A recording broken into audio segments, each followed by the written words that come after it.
Right, so the first thing we're going to look at is some basic channel operation, how to bring on a channel, how to increase its intensity, and how to select multiple channels and quickly select intensities. But first and foremost, you'll see that the live screen, it's quite difficult to see the numbers on the channels because there's so many on there.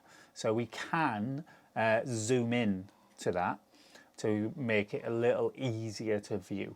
So that's really, really simple to do. Well, first and foremost, just make sure the live screen is gold and selected. And then we go over to our keypad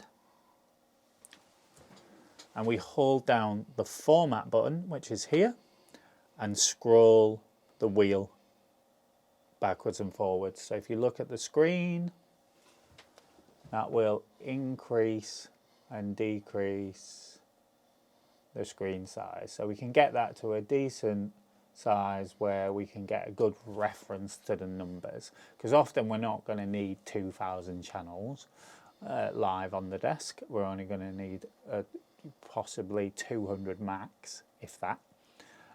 So once we've got that ready, we're then ready to select our channels and input information to them. So we've got that at a nice size so we can see it. Now the quick and easy way to select a channel is to just left click on the mouse and it will select that channel. If we then left click on another one, it will also select that one. So we can just go along and select our channels, and all the ones that are gold we have selected and can make changes to.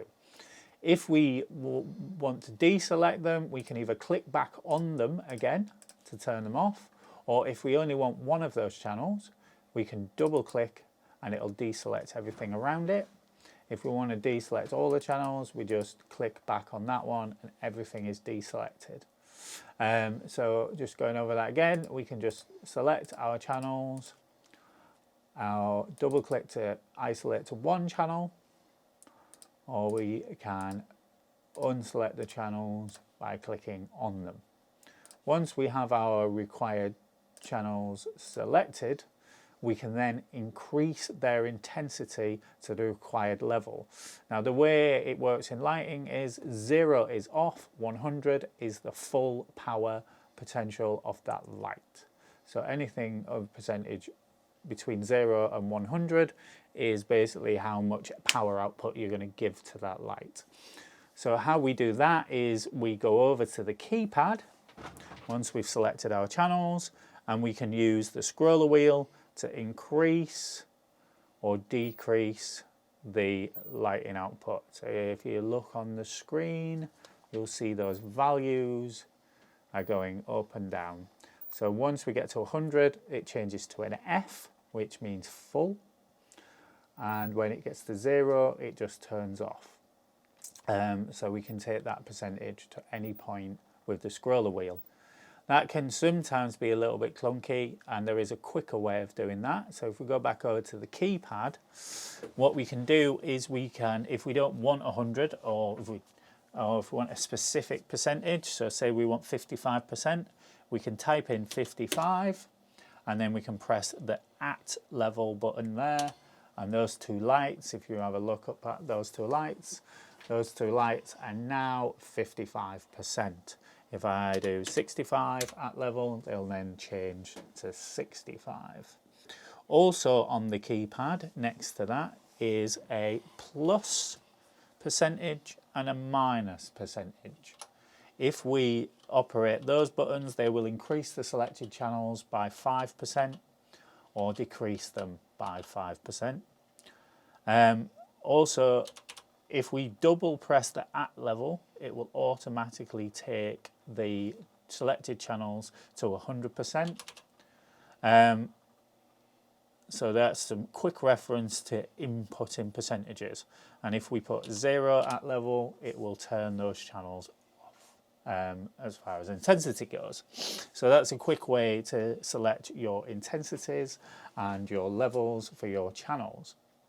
There is another way of selecting channels using the keypad rather than clicking with the mouse. So we're going to look at that now. What we can do is we can input the channel number. So if we want channel 25, and then press this button here which says ch/ID, which stands for channel ID, and that will select, as you'll see on the screen, channel 25. Then we can give that a percentage value, and we've now selected 25 and given it 55% of power. If we go back to the keypad though, we can also select multiple channels. So we can clear this by holding down C-Alt and channel ID, and that will clear all the information on the screen.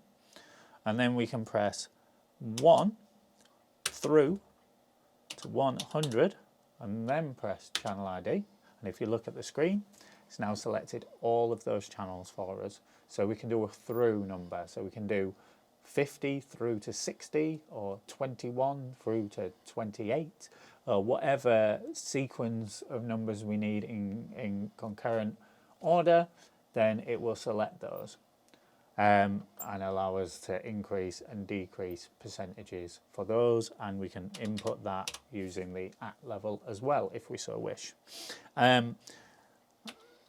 So there is another way of selecting channels. So if we don't want them in stepped order, so channels say 1 to 10, but we might need channel 2, 15 and 36. What we can do on the keypad then is we can go to the keypad, we can select channel 2 channel, and that's selected that channel for us. And then say we need 15, we then just turn 15 and plus, and then 23 plus, and then that will, if you look up at the screen, that will have selected those 3 channels for us, which we can increase and decrease the values of those right there. So that's selecting channels. The next thing we're going to look at is how we then make that a queue. So what we tend to do in lighting is do what we call painting the picture first. So we select our channels and their percentages. So I'm just going to select a few now just to give us something to work from. So I'm going to do 1 through to 20 channel ID, and I'm going to do them at 60%, 60 at level, and then I'm going to select 22 channel ID, and I'm going to do that at 75%. So say this is our first queue. What we need to do is just make sure all of our percentage levels are right and what we're seeing out on the stage is what we want. And then once we're there, we can then type in the number that we want our queue to be. Remember, it's a preset, so we're going to call this preset 1. And then we press the record button here, and you'll see on the screen we've now got our preset recording information. So on here we have our basic, our advanced and times. So what we've got here is the name, the number of our preset, so it's number 1. And we've got some text information here. So we can click in here and we can call this whatever we want. So I'm going to call this Q1. And we've got our fader information. We really generally don't need to change much of that. We might just put some text in here and then we're ready. And then we might go to our times. And this is where if we don't want it to be a 3 in and 3 out, we can alter the timing here. So how we alter, so say I want this to be a 5 seconds in and a 1 second out. So it turns off really quick and fades up really, really slowly. What I would do is go to my in and input 5, modify, and then I'll go to my out and input 3, modify, and if you look on the screen now, you will see that now the in and the out time are 5. So once I've inputted all of that, I can either click with the left button on the record button, or I can hit the record button again. And then you'll see up in the main playback window, we now have step 1, preset 1, called Q1, has an out time of 3 and an in time of 5. So now we've recorded a queue. So I'm just going to quickly go through that sequence again, just so that we've got 2 queues in here for us to play with. So we're going to press C-Alt and Channel ID to clear everything on the screen. We're going to reselect, so we're going to have 25 through to 35 Channel ID, and we're going to make them 25%, and that's our new queue. So we're going to, that's Q2, so we're going to hit 2, record, and then we don't want to change any of the timings or anything, but we're just going to give it the name Q2, and then we hit the record button again. So now over on our other screen, we now have Q1 and Q2. So now we've recorded some queues. So the basic function of a lighting desk, recording queues, that's how you do it. So how do we make those queues work? So this desk basically only requires you to call up one queue, and then it will sequentially go through the steps after that by just pressing the go. So what we do, we need our first queue in our sequence is queue number 1, and that's step 1. So we're going to go to the keypad, we're going to type in 1, and then we're going to go to this button here that says go to, and if you look on the playback now, that has activated Q1. So all the values on our live screen are now all the values for Q1. And on our main playback screen, we're now in the gold, we've got Q1. In the silver is Q2, so that's waiting to go. So how we activate all the queues after we've done that one go-to queue at the beginning is on the keypad, we have this big old button that says go. And once we've loaded that first one, whenever our deputy stage manager gives us the cue to go, we hit that button. So we'll wait for the deputy stage manager to say lighting Q2, lighting Q2, go, hit that button, and away it goes. And that, in essence, is the very, very basic functions of this desk. So we've looked at how to record queues. And now we've got that data, we need to know how to be able to change that information. So say our director decides the queue needs to be over a longer or shorter period of time, how do we change the queues? If we decide that the lighting needs to be at a different intensity, it's not quite working for the scene, or different lights need to be on, how do we change that? So we'll have a little look at that next. So the first thing, and it's relatively simple to do, is the ability to change the times. So what we can do is we can go into our main playback screen here, and you see we've got the in, out and delay time in here. We can just double click in that timing section and it will bring the time editor up.